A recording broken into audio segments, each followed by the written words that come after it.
Hello everyone. आप सभी लोगों का मेरे चैनल बॉटनी सागर में हार्दिक स्वागत है। आज जो मेरा टॉपिक है वो क्लासिफिकेशन ऑफ द एल्गी है।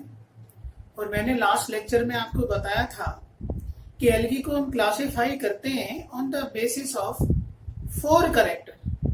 First one is pigmentation, second flagellation, third stored food, and fourth cell wall composition. And out of 4 the major factors is the pigmentation के बेस पर इसको एल्गियो को 3 क्लासेस में हम स्टडी करते हैं। और आज मैं फर्स्ट क्लास आपको बताने जा रहा हूं। फर्स्ट क्लास जो है क्लोरोफाइसी।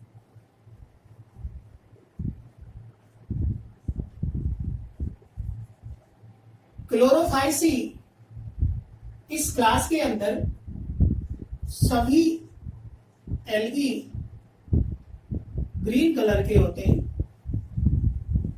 ग्रीन एल्गी इनको कहा जाता है। ग्रीन कलर इसलिए शो करते हैं क्योंकि इनके अंदर क्लोरोफिल कंटेंट ज्यादा होता है बाकी अदर पिगमेंट्स के कंपैरिजन में।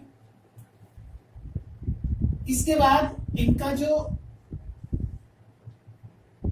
बॉडी ऑर्गेनाइजेशन है, मीन्स इनकी जो प्लांट बॉडी है, प्लांट बॉडी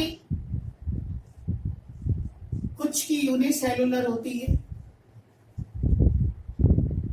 कुछ की कॉलोनियल होती है, कुछ की फिलामेंटस होती है और कुछ की यहाँ पे ब्रांच्ड प्लांट बॉडी होती है। ये आपके माइंड में है पहले से ही कि प्लांट बॉडी को थैलस बोला जाता है क्योंकि it is not differentiated into root, stem and leaf, but it may be variable. Some algae are unicellular, some are colonial, some are filamentous, multicellular, some are branched। तो इस तरीके से plant bodies की हो जाती है। अब यूनिसेल्युलर की मैं बात करूं, केवल सिंगल सेल के अंदर एग्जिस्ट करती है, वही सारी लाइफ एक्टिविटी परफॉर्म करती है।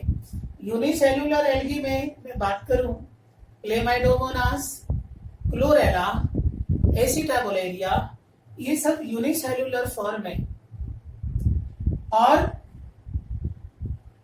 इनको जब हम 5 किंगडम सिस्टम ऑफ क्लासिफिकेशन के अकॉर्डिंग स्टडी करते हैं तब इन यूनिसेल्युलर एल्गियों को प्लेस करते हैं हम प्रोटिस्टा किंगडम में।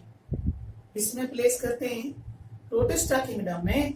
लेकिन इन एल्गियों की जो लाइफ साइकिल है which is similar to the algae of the plant kingdom. तो एक्सेप्शनली इनकी जो लाइफ साइकिल है वो प्लांट किंगडम के जो एल्गी है उनसे सिमिलर है, इसलिए इनको हम प्लांट किंगडम में स्टडी करते हैं। लेकिन 5 kingdom system of the classification के अकॉर्डिंग यदि हम बात करें तो क्लेमाइडोमोनास, क्लोरेला, एसिटाबुलेरिया, जिसको अम्ब्रेला प्लांट भी बोलते हैं, ये एक लार्जेस्ट यूनिसेल्युलर एल्गा है और 10 सेंटीमीटर इसका डायमीटर होता है एसिटाबुलेरिया। और इसके बाद नेक्स्ट में बात करूं कॉलोनियल में। कॉलोनियल में आपको ध्यान रखना है वॉलबॉक्स कॉलोनियल एल्गी है। वॉलबॉक्स के साथ यूडोरेना भी कॉलोनियल एल्गी है, तो उसको आपको याद रखना है। इसके बाद फिलामेंटस फॉर्म में आ जाए। फिलामेंटस फॉर्म में जो इनका थैलस है वो फिलामेंट लाइक होता है और इसमें 2 एल्गी आते हैं आपके specially, one is Ulothrix and other is spirogyra. इसके बाद में ब्रांच एल्गी में बात करूं तो ब्रांच एल्गी में जो एल्गी सबसे डेवलप है, it look like angiospermic plants, that is the कारा। तो ब्रांच्ड एल्गी इसमें कारा आ जाता है। इसके बाद नेक्स्ट कैरेक्टर की बात करूं मैं, these algae look like grass green, look like grass green due to abundance of both type of chlorophyll molecule, that is chlorophyll A and chlorophyll B, दोनों की एबंडेंस होने की वजह से दे लुक्स ग्रास ग्रीन, तभी इनको ग्रीन एल्गी अपन क्या है कंसीडर करते हैं। इसके बाद नेक्स्ट करेक्टर की मैं बात करूं, मोस्टली ये तो हमें पता है कि एल्गी एक्वेटिक फॉर्म में एग्जिस्ट करते हैं। इसके बाद पिगमेंट्स की बात कर लेते हैं। पिगमेंट्स की बात करूं तो जो पिगमेंट्स हैं photosynthetic pigments, photosynthetic pigment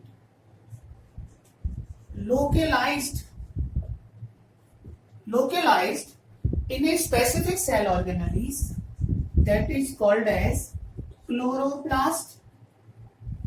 And student, you know that chloroplast is only cell organelles where entire process of photosynthesis is completed. तो यहाँ जो फोटोसिंथेटिक पिगमेंट्स हैं वो लोकलाइज्ड इन ए क्लोरोप्लास्ट। अब क्लोरोप्लास्ट की बात करें तो बड़ा स्पेसिफिक सेल ऑर्गेनेलिज है और ये क्लोरोप्लास्ट कई शेप यहाँ पे शो करता है, माने ये बहुत ज्यादा वेरिएबल होता है। कुछ एल्गियों में ये डिस्क लाइक होता है तो उसको हम डिस्कॉइड क्लोरोप्लास्ट कहते हैं। कुछ एल्गी के अंदर ये क्लोरोप्लास्ट स्पाइरल शेप का होता है, स्पाइरल शेप का या फिर रिबन शेप का होता है, रिबन शेप का क्लोरोप्लास्ट होता है। कुछ एल्गियों के अंदर जो क्लोरोप्लास्ट है it may B plate like, it may B plate like. कुछ ग्रीन एल्गियों के अंदर जो क्लोरोप्लास्ट है वो कप शेप होता है। कैसा होता है? कप शेप क्लोरोप्लास्ट होता है। कुछ ग्रीन एल्गियों के अंदर जो क्लोरोप्लास्ट है वो स्टेलेट होता है। कैसा होता है? स्टेलेट। और स्टेलेट का मीन होता है स्टार शेप्ड क्लोरोप्लास्ट। और इस टाइप का जो क्लोरोप्लास्ट है वो जिग्नीमा नाम का एल्गी है, उसके अंदर मिलता है। इसके बाद और एक शेप हम ले सकते हैं रेटिकुलेट। रेटिकुलेट मीन्स जो क्लोरोप्लास्ट है वो नेटवर्क लाइक होता है और ये सभी क्लोरोप्लास्ट इन डिफरेंट टाइप के ग्रीन एल्गी के अंदर मिलते हैं। इन सभी क्लोरोप्लास्ट में जो सबसे एडवांस है वो डिस्क लाइक का क्लोरोप्लास्ट है, डिस्क शेप का क्लोरोप्लास्ट है, जिसको हम डिस्कॉइड क्लोरोप्लास्ट बोलते हैं। और ये डिस्कॉइड क्लोरोप्लास्ट कारा के अंदर देखने को मिलता है, इसके अंदर देखने को मिलता है, कारा के अंदर देखने को मिलता है। स्पाइरल या रिबन शेप का क्लोरोप्लास्ट देखने को किसमें मिलता है? स्पाइरोगायरा के अंदर। प्लेट लाइक जो क्लोरोप्लास्ट है किसमें देखने को मिलता है? फिशचेला एल्गी के अंदर। इसके बाद में कप शेप क्लेमाइडोमोनास में और स्टार शेप जिग्नीमा के अंदर। स्टेलेट मीन्स होता है स्टार शेप और reticulate means network like chloroplast that is found in oedogonium. तो ऊडोगोनियम में ये देखने को मिलता है। तो इस तरीके से ये क्लोरोप्लास्ट डिफरेंट शेप का इन एल्गियों में पाया जाता है। इसके बाद सबसे बड़ी एक और बात है, इन एल्गियों में मोस्ट ऑफ द ग्रीन एल्गियों के केस में मोस्ट ऑफ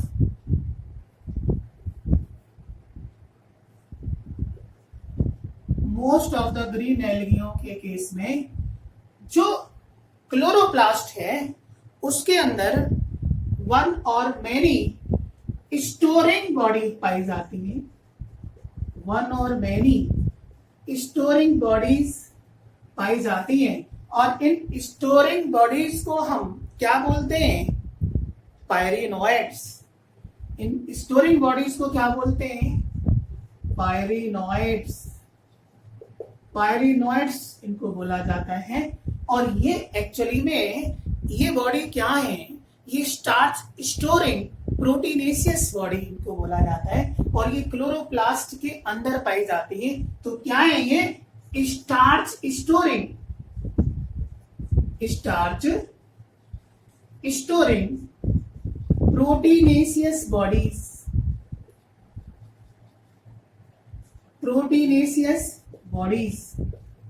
ये कहां मिलती है? Inside the chloroplast of most of the green algae. और यदि मैं और थोड़ा सा डीप में जाऊं तो आप ये समझ सकते हैं कि ये जो बॉडीज हैं, इन बॉडीज के अंदर जो प्रोटीन पार्ट है वो ग्रेनुलर होता है और इस बॉडी का कोर पार्ट ये फॉर्म करता है। इस बॉडी का जो कोर पार्ट है, मीन सेंट्रल पार्ट है, ये प्रोटीनेशियस होता है।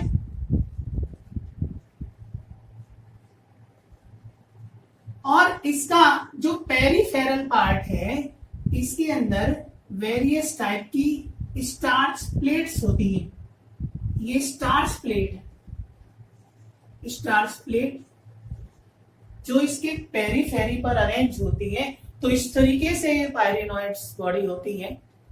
इसके बाद हम ये जानते हैं कि ग्रीन एल्गी में जो फूड स्टोर्ड होता है वो स्टार्च की फॉर्म में होता है, लेकिन कुछ जो ग्रीन एल्गी है उनके अंदर food is also stored in the form of oil droplets की फॉर्म में फूड स्टोर होता है। अब यहाँ पे आप पायरेनोइड बॉडी को समझ गए। अब इन बॉडियों का सिग्निफिकेंस क्या है?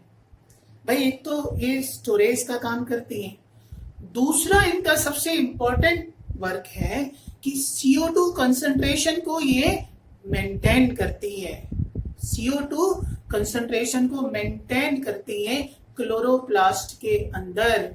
Means they fulfil the CO2 concentration around the rubisco enzyme. और रोबिस्को को आप अच्छी तरीके से जानते हैं, मोस्ट एबंडेंट एंजाइम है, मोस्ट एबंडेंट प्रोटीन है। और ओवरऑल जो डार्क फेज है वो पूरी किस पर डिपेंड है? रोबिस्को पर डिपेंड है। ठीक है, तो रोबिस्को को ही कंटिन्यूअस CO2 की सप्लाई करने में भी पायरेनोइड बॉडी हेल्प करती है। तो इस तरीके से इन पायरेनोइड बॉडी के बारे में हो जाता है। इसके बाद में नेक्स्ट आप समझ सकते हैं कि इनके अंदर जो सेल वॉल है वो कैसी होती है? रिजिड होती है। तो फिफ्थ पॉइंट ये हो जाता है कि सेल वॉल ग्रीन एल्गी के अंदर किस टाइप की होती है? रिजिड होती है, टफ होती है। और टफ होने का सबसे बड़ा रीजन ये है कि इनकी सेल वॉल में जो आउटर लेयर है उसमें पेक्टोज डिपॉजिट होता है जो कि एक कार्बोहाइड्रेट है। और इनर लेयर में सेल्यूलोज डिपॉजिट होता है।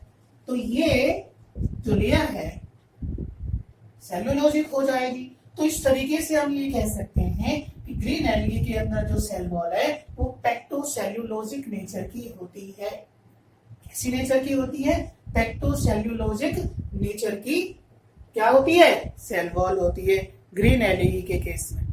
इसके बाद में नेक्स्ट यदि मैं बात करूं तो इनके अंदर जो रिप्रोडक्शन है नेक्स्ट कैरेक्टर में, वो रिप्रोडक्शन को मैं कह सकता हूं कि वेजिटेटिव रिप्रोडक्शन इनके अंदर होता है। और उसका सबसे इंपॉर्टेंट जो मेथड है वो फ्रेगमेंटेशन है। और इसमें आप जानते हैं कि फ्रेगमेंटेशन में parent body break up into fragments and finally that fragments give rise to new body. तो ये फ्रेगमेंटेशन हो गया। इसके बाद में दूसरा रिप्रोडक्शन की बात करूं मैं, एसेक्सुअल रिप्रोडक्शन इनके केस में किस टाइप का होता है कि asexual reproduction mainly takes place with the help of flagellated zoospores which are produced inside the zoosporangium। तो इस तरीके से सेक्सुअल रिप्रोडक्शन इनके अंदर हो गया। अब बात करूं मैं सेक्सुअल रिप्रोडक्शन की, तो सेक्सुअल रिप्रोडक्शन भी इनमें क्या है? 3 टाइप का रहेगा, आइसोगेमस टाइप का, एनाइसोगेमस टाइप का, ऊगेमस टाइप का। तो तीनों टाइप का इनमें सेक्सुअल रिप्रोडक्शन देखने को मिलता है। लेकिन इन तीनों टाइप की सेक्सुअल रिप्रोडक्शन में आप ये देखते हैं क्या देखते हैं कि हैविंग कंसिडरेबल वेरिएशन। और आपको ये पता है कि आइसोगेमस कंडीशन क्या है? ऐसी कंडीशन जिसमें fusing gametes are similar in size. Fusing gametes are similar in size. और इसका मैंने बेस्ट एग्जांपल आपको बताया था, क्या? Ulothrix Spirogyra. उसके बाद एनाइसोगेमस कंडीशन है। एनाइसोगेमस कंडीशन में क्या होता है कि fusing gametes are dissimilar in size, and this type of reproduction can be seen in the case of यूडोरेना। यूडोरेना में देखने को मिलता है। और उसके बाद लास्ट में उगेमस टाइप का सेक्सुअल रिप्रोडक्शन है। उगेमस टाइप की सेक्सुअल रिप्रोडक्शन में क्या है कि one gamete is small motile and called as male gamete, while other gamete is large and non-motile, that is called as female gamete. And finally these gametes fuses and give rise to zygote. That process is known as what? Fertilization. That is also called as syngamy. And after that zygote is formed, and which is a diploid structure. And after that zygote undergo meiosis. Such type of meiosis is known as zygotic meiosis, and as a result of which spores are developed. So embryo are not developed in the case of the algae, so they are non-embryophyte plants. तो इस तरीके से आज ये कुछ characteristic feature मैंने discuss किए हैं क्लोरोफाइसी मेंबरों के।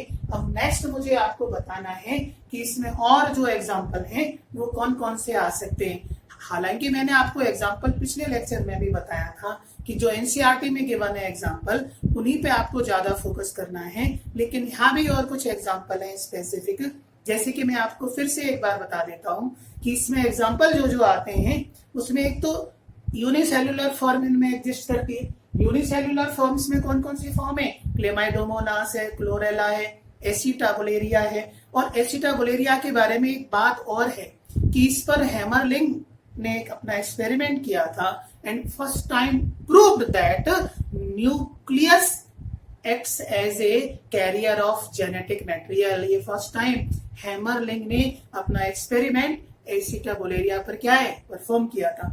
तो इस तरीके से ये क्या है? यूनिसेल्युलर ग्रीन एल्गी है। उसके बाद कॉलोनियल ग्रीन एल्गी आ जाते हैं जो कॉलोनी बना करके रहते हैं। इसमें आप देखते हैं वॉल्वॉक्स आ जाता है और यूडोरिना आ जाता है। इसके बाद फिलामेंटस फॉर्म में जो मल्टी सेल्युलर है मेनली, और फिलामेंटस फॉर्म में टू कॉमन एग्जांपल है, यूलोथ्रिक्स है, स्पायरोगायरा है। इसके बाद में फोर्थ में यदि बात करूं तो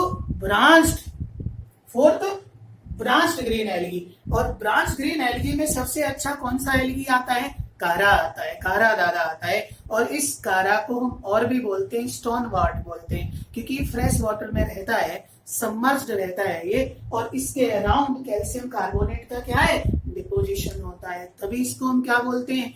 स्टोन वार्ट बोला जाता है। क्या बोला जाता है? स्टोन वार्ट इसको बोला जाता है। तो कारा के बारे में मैं आपको बता चुका हूं पहले ही कि इसके अंदर जो सेक्स ऑर्गन है वो हाईली डेवलप्ड होते हैं। मेल सेक्स ऑर्गनों को ग्लोब्यूल बोला जाता है जो नीचे होते हैं, और फीमेल सेक्स ऑर्गनों को क्या बोला जाता है? न्यूक्यूल बोला जाता है जो ऊपर की तरफ होती है। तो इस तरीके से ये हो जाता है। और आप पढ़ते रहें, कमेंट करते रहें, मेरे चैनल को आप सब्सक्राइब करें जिससे आपको नोटिफिकेशन टाइम टू टाइम मिलता रहे। मेहनत करें आप, और मैं इस तरीके से आपको देता रहूंगा आगे भी। अब मुझे नेक्स्ट उसमें आपको एग्जाम्पल को और थोड़ा सा एक बार और रिवाइज कराना है। तो इस तरीके से बच्चों आप मेहनत करें, अच्छे से करें, और आप खुश रहें, पढ़ते रहें, बस यही आपका काम है और कुछ नहीं। Okay, see you again.